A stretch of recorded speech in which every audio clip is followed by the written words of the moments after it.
قال رب اجعل لي آية قال آيتك ألا تكلم الناس 3 أيام إلا رمزا واذكر ربك كثيرا وسبح بالعشي والإبكار وإذ قالت الملائكة يا مريم إن الله اصطفاك وطهرك واصطفاك على نساء العالمين يا مريم اقنتي لربك واسجدي واركعي مع الراكعين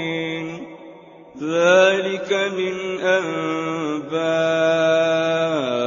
الغيب نوحيه إليك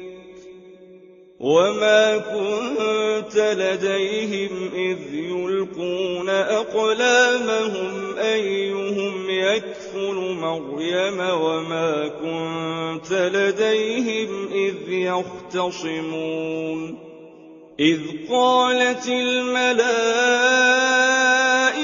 يا مريم إن الله يبشرك بكلمة منه اسمه المسيح عيسى بن مريم وجيها في الدنيا والآخرة ومن المقربين ويكلم الناس في المهد وكهلا ومن الصالحين قالت رب أنى يكون لي ولد ولم يمسسني بشر قال كذلك الله يخلق ما يشاء إذا قضى أمرا فإنما يقول له كن فيكون ويعلمه الكتاب والحكمة والتوراة والإنجيل ورسولا إلى بني إسرائيل أني قد جئتكم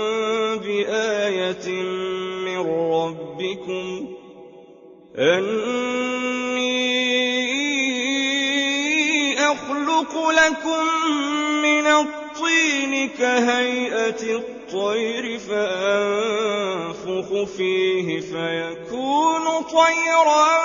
بإذن الله وأبرئ الأكمه والأبرص وأحيي الموتى بإذن الله وأنبئكم بما تأكلون وما تدخرون في بيوتكم إن في ذلك لآية لكم إن كنتم مؤمنين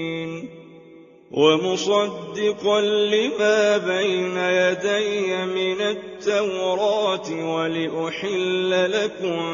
بعض الذي حرم عليكم وجئتكم بآية من ربكم فاتقوا الله وأطيعون